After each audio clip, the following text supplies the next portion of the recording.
La mañana se acercó, aquel día en que habría de resucitar nuestro Señor. No solo tengo una respuesta para la hermana Dulce, tengo varias. La primera de ellas, más o menos 3 kilómetros entre Jerusalén y el sepulcro. Nos pareciera poco de aquí a Laureles, caminando, ¿no?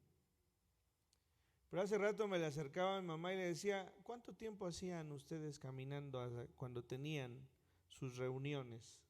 Porque mamá es de una familia numerosa, ¿no?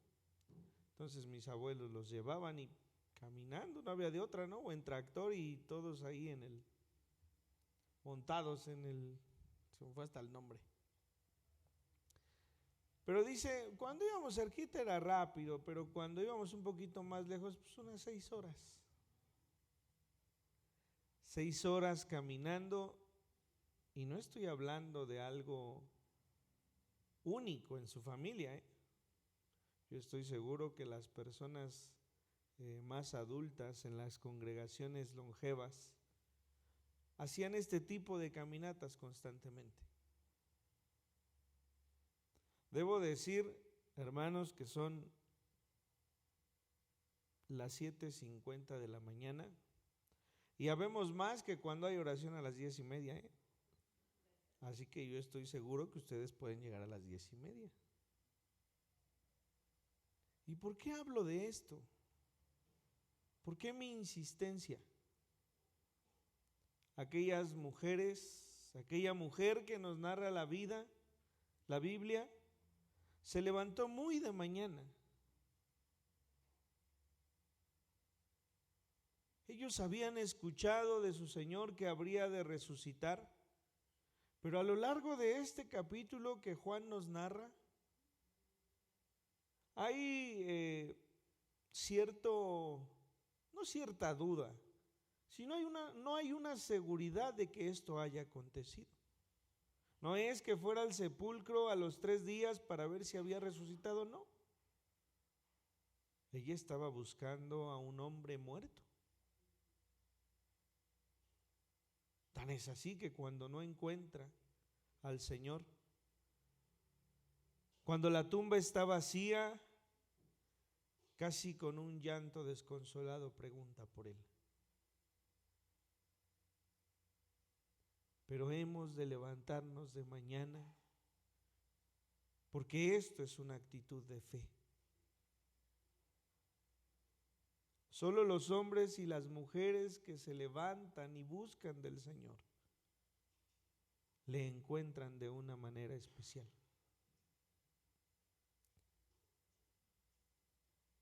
El día de ayer platicaba con un joven,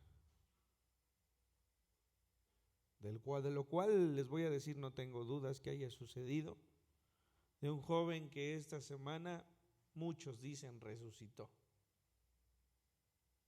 El día lunes, allá en Tonanitla, este joven encargado del audio de la iglesia se cayó del primer piso, cayó hacia las escaleras de donde está el púlpito, se dobló su cuello, se golpeó la cabeza, el pómulo,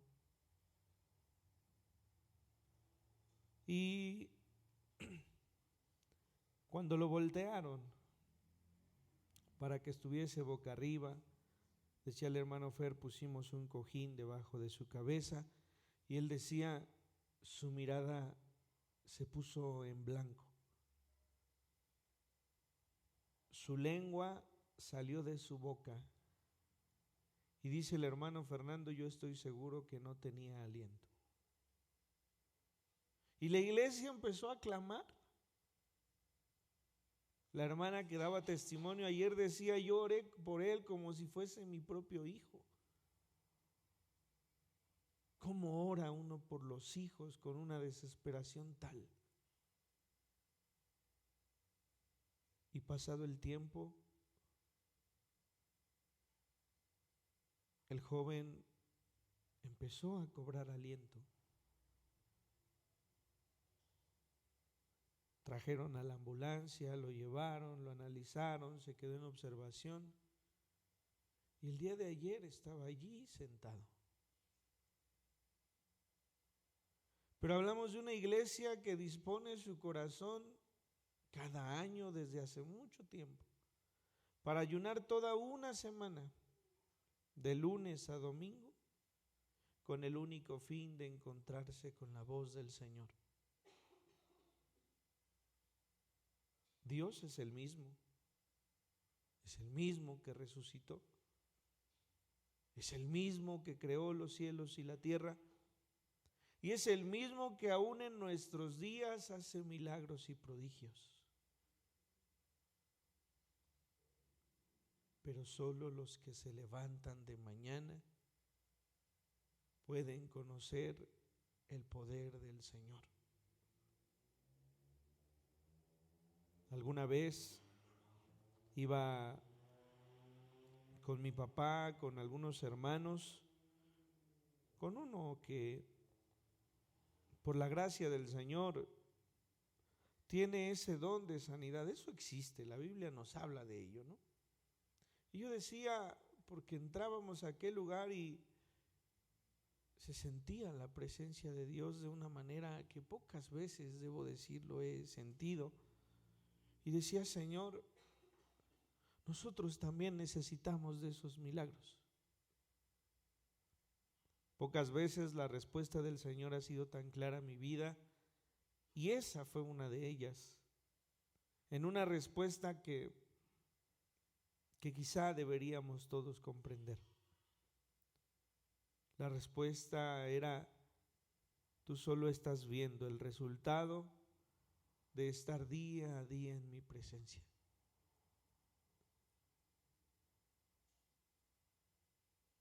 ¿Cuánto nos esforzamos por conocer de Dios de una manera diferente? Quizás solo oramos o solo clamamos cuando estamos en angustia, cuando hay enfermedad entre nosotros. Pero cuando nos disponemos a decir, Señor, cada día de mi vida voy a despertar buscándote. ¿Cuántas veces hemos caminado 6 horas para poder tener un encuentro con Dios?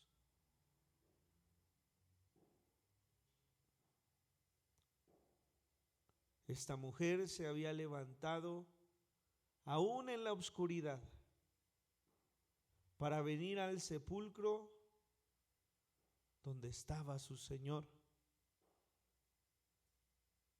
y al hacerlo en un acto de fe pudo encontrarse con Él.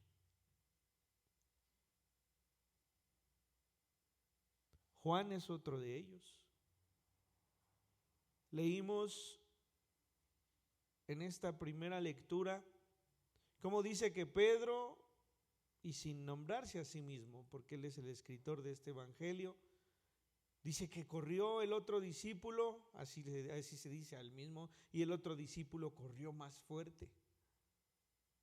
Y llegando a la tumba dice que vio los lienzos del cuerpo y el lienzo de su cabeza en otro lugar. Pero dice, y creyó. No dice que vio al Señor. Dice que vio la tumba vacía y que vio los lienzos. Y creyó. Dice de María que vio la tumba vacía y que entró y que escuchó una voz. Y no reconoció la voz del Señor hasta que le llamó por su nombre: María, ¿a quién buscas?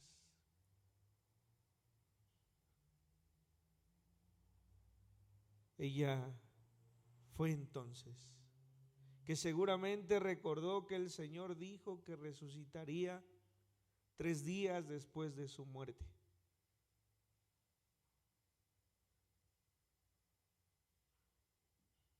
El buen pastor llama a sus ovejas por su nombre y éstas reconocen su voz.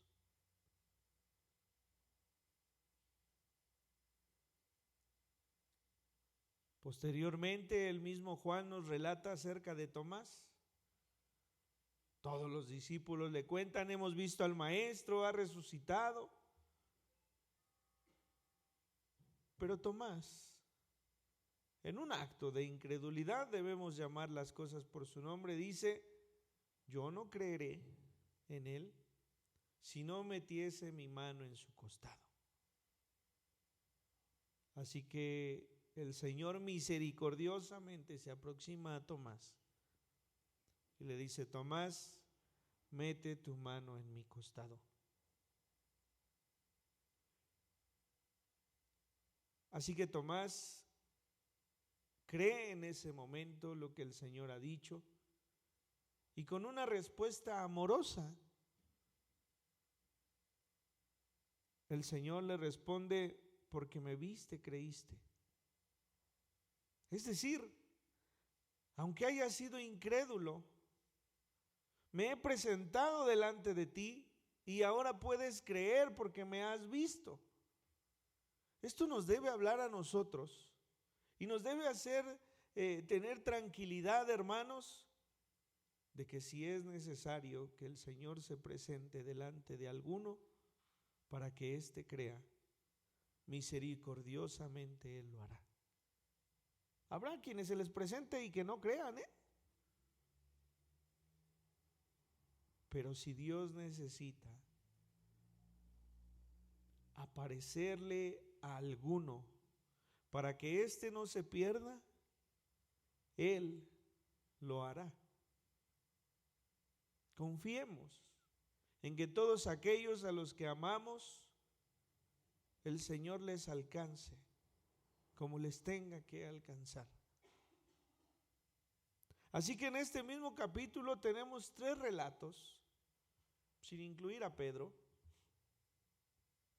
3 relatos de la fe en el Señor. Uno de ellos ha creído sin necesidad de haberlo visto aún. Juan, el propio evangelista, el propio autor de este evangelio. Y miren que no es casualidad que el evangelio de Juan tenga tantas veces escritas las palabras señales y la palabra creer. Yo acompañé muchos años a mi papá al seminario y cuando él daba este evangelio siempre era la misma tarea, y debo decir que esa fue mi primera tarea para los que conmigo estudiaron este evangelio. Tomen el libro de Juan y subrayen la palabra creer todas las veces que aparezca. Creer, creer, creer, creer. Siempre hablamos del apóstol Pablo, gran autor del Nuevo Testamento, pero no podemos dejar de lado a Juan, el Evangelio según San Juan, sus 3 epístolas, Juan 1, 2 y 3, que original, ¿no? Juan 1, 2 y 3. Y uno que pocas veces recordamos que él escribió, el Apocalipsis. Así que si hoy en la mañana usted se sorprendió de haber leído Juan y el Apocalipsis, tienen una gran relación. Toda la semana hemos hablado del Cordero, ¿no?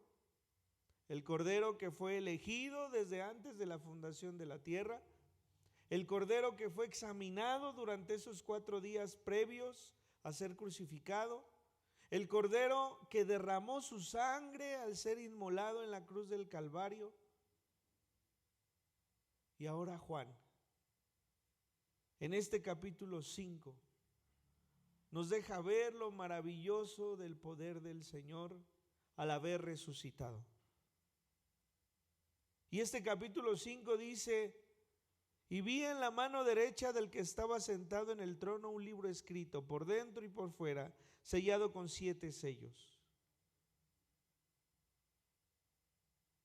Y vi a un ángel fuerte que pregonaba a gran voz: ¿quién es digno de abrir el libro y desatar los sellos? Y ninguno, ni en el cielo, ni en la tierra, ni debajo de la tierra, podía abrir el libro, ni aun mirándolo. Y lloraba yo mucho, porque no se había hallado a ninguno digno de abrir el libro, ni de leerlo, ni de mirarlo.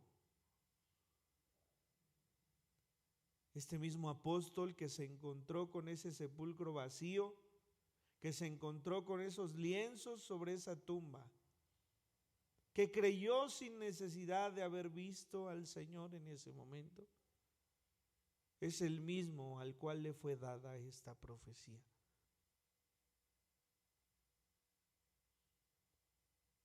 Este libro de Apocalipsis se escribió,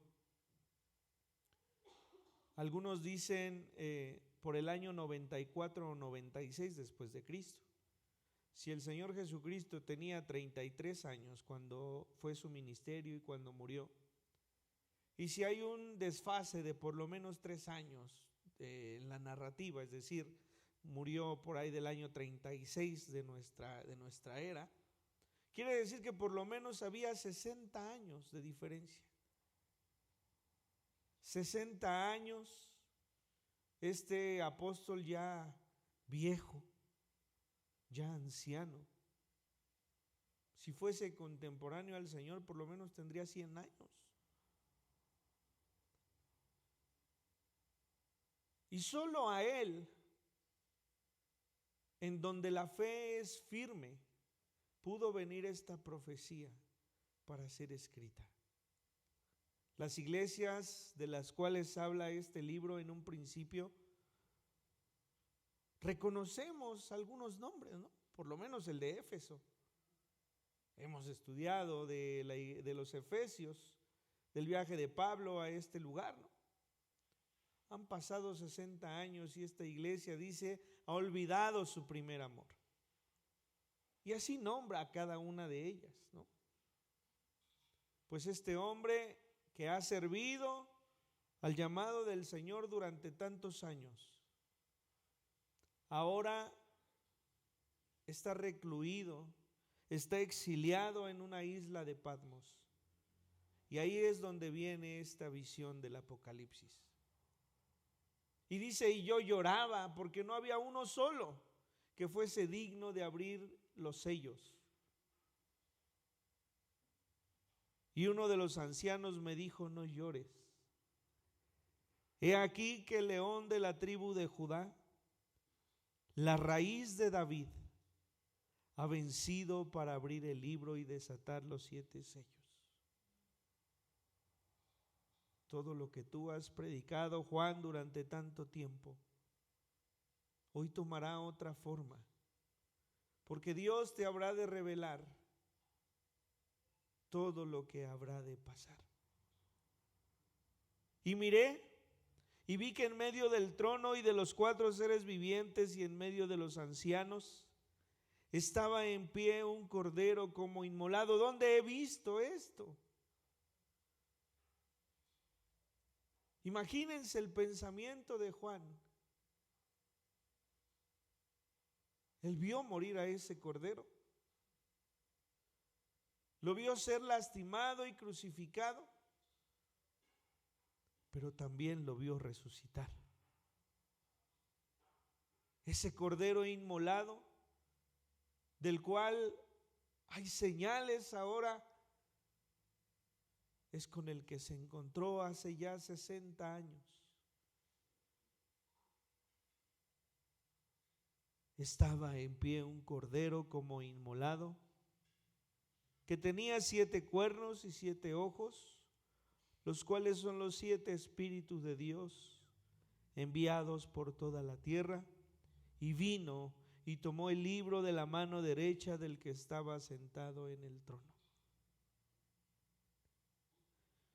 Yo creo que cuando leímos este capítulo 5, hermanos, por lo menos nos acordamos de 3 o 4 cantos que entonamos, ¿no?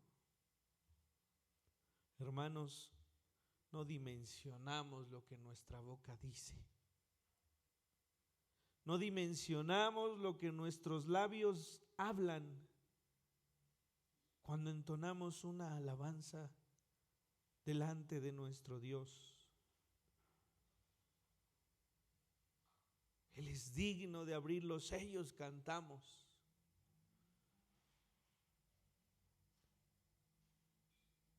Y nuestra boca tendría que temblar al decirlo siquiera.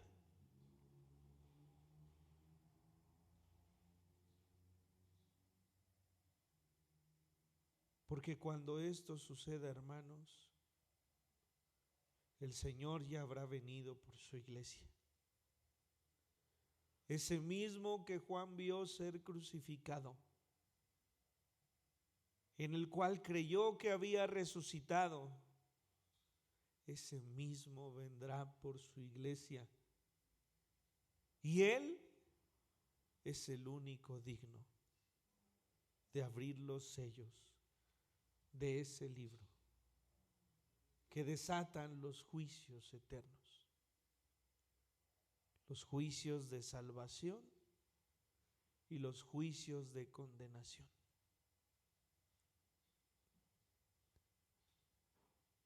Y cuando hubo tomado el libro, dice el versículo 8, los 4 seres vivientes y los 24 ancianos se postraron delante del Cordero. Decía hermana Dulce, yo tengo una respuesta o varias. Porque cantábamos hace un rato, ¿qué pasará? ¿Mis rodillas se doblarán? Aquí la respuesta. Y cuando hubo tomado el libro, los 4 seres vivientes y los 24 ancianos se postraron delante del Cordero. Es que no está en nosotros decidirlo. Cuando tengamos al Señor frente a nosotros, solamente podremos postrarnos delante de Él. Porque nosotros seremos los indignos de estar delante de su presencia. Por supuesto que nuestras rodillas se doblarán y que nos postraremos delante de Él para entregarle nuestra eterna adoración. Todos tenían arpas y copas de oro llenas de incienso, que son las oraciones de los santos. Y cantaban un nuevo cántico diciendo: digno eres de tomar el libro y de abrir sus sellos, porque tú fuiste inmolado en esa cruz,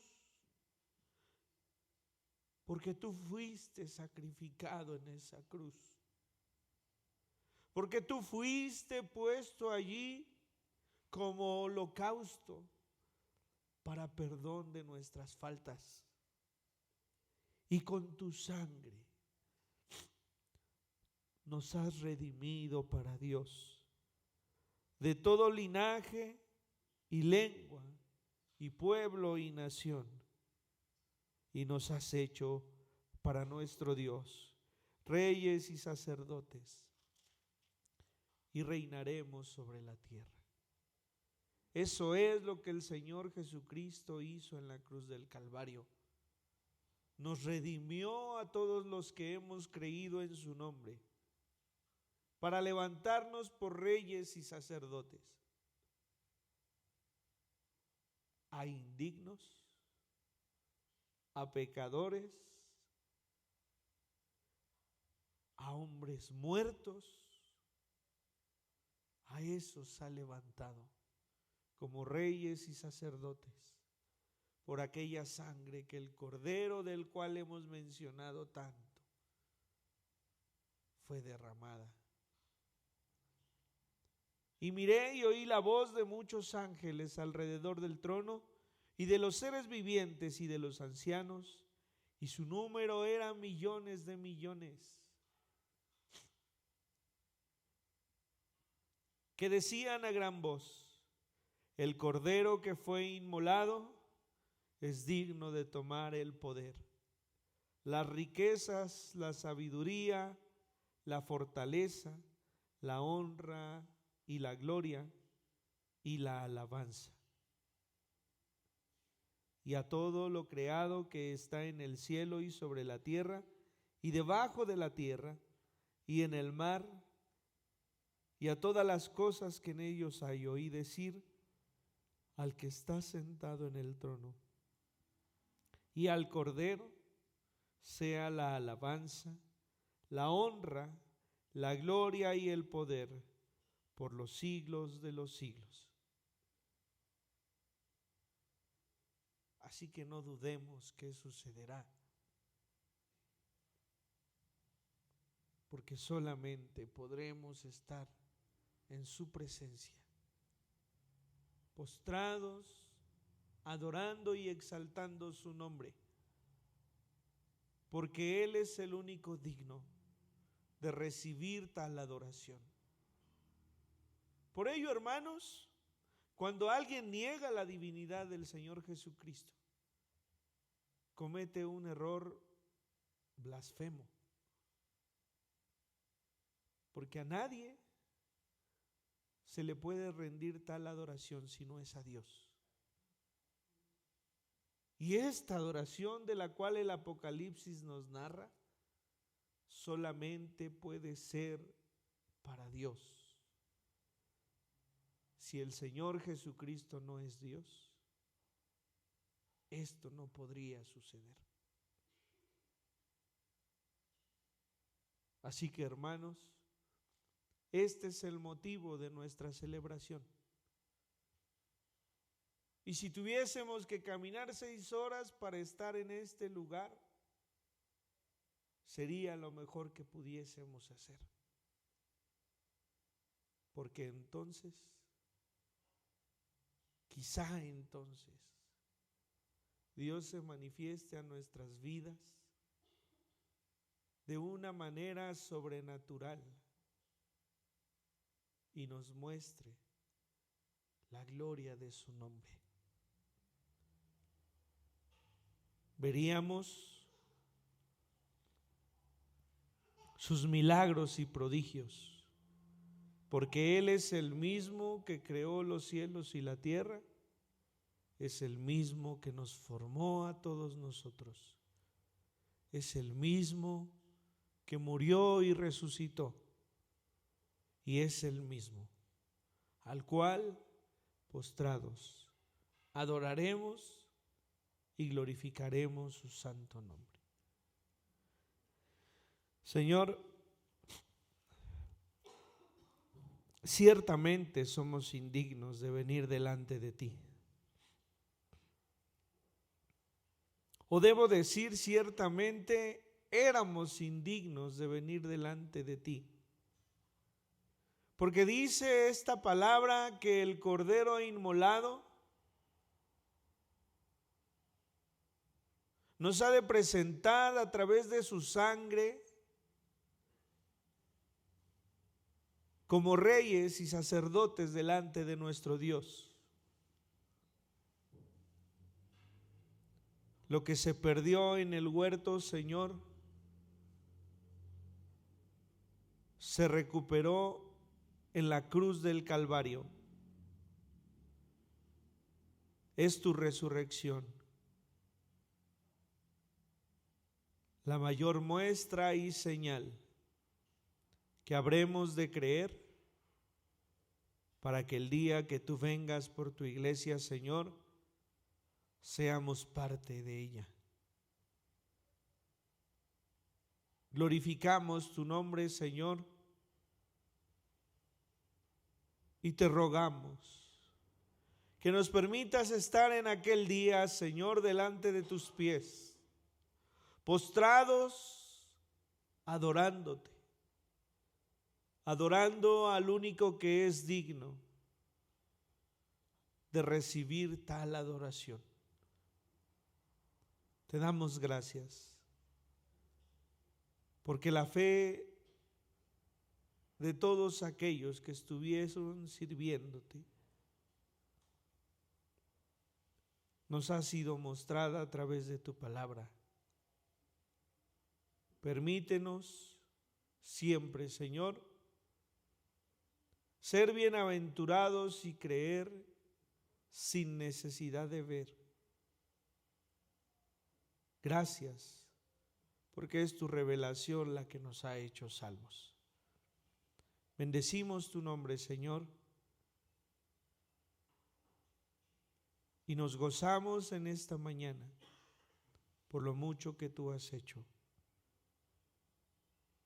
Oramos en el nombre de nuestro Señor Jesucristo. Amén.